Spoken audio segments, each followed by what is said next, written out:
मुझे अफसोस है कि मैंने तुम जैसी औरत से मोहब्बत की। शांति ने मुझे धक्का दिया। मेरे बीच इतनी तीसरा है तो उसे जान से मार दूंगी। तेरा शुक्र है तू मेरी बच्ची को उसकी मेहनत का फल दिया करे, जितनी कभी किसी मर्द ने किसी औरत से ना की। तुमने मोहब्बत तो की है, जो तुम्हें निभानी नहीं आई। अम्मी, ये सब कुछ आपकी दुआओं का नतीजा है। शहरा में चाहती हूँ आप मुझसे इतनी मोहब्बत करें। शान से क्या हुआ सिंगिया?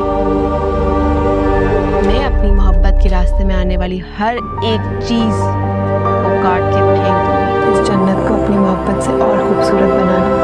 फैंटेसी से निकल आओ सिंगिया। समझी तुम?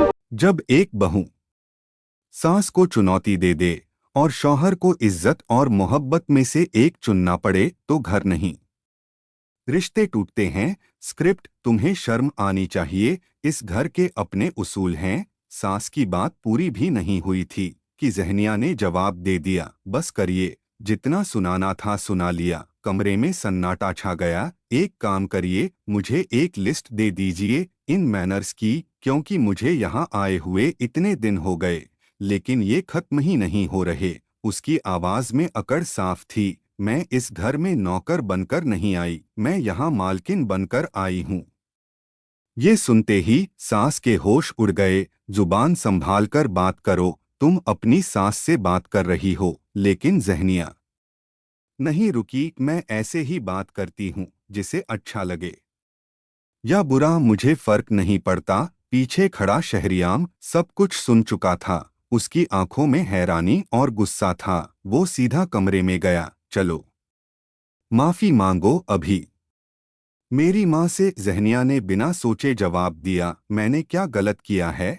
मैं माफी नहीं मांगूंगी। बस यही वो लम्हा था जब शहरियाम का सब्र टूट गया। अगर तुम मेरे माँ बाप की इज्जत नहीं कर सकती तो इस घर में तुम्हारे लिए कोई जगह नहीं। उसने उसका हाथ पकड़ा और बाहर ले आया। घर में हड़कंप मच गया। माँ रोते हुए बोली, बेटा, घर की बात घर में ही रहने दो, लोग क्या कहेंगे।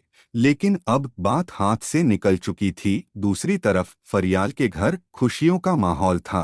रिश्ता तय हो चुका था। मैं राजी हूँ। एक तरफ घर बस रहा था और दूसरी तरफ घर टूट रहा था। एंडिंग पंच लाइन, इज्जत जब रिश्तों से बड़ी हो जाए तो मोहब्बत भी घर नहीं बचा पाती।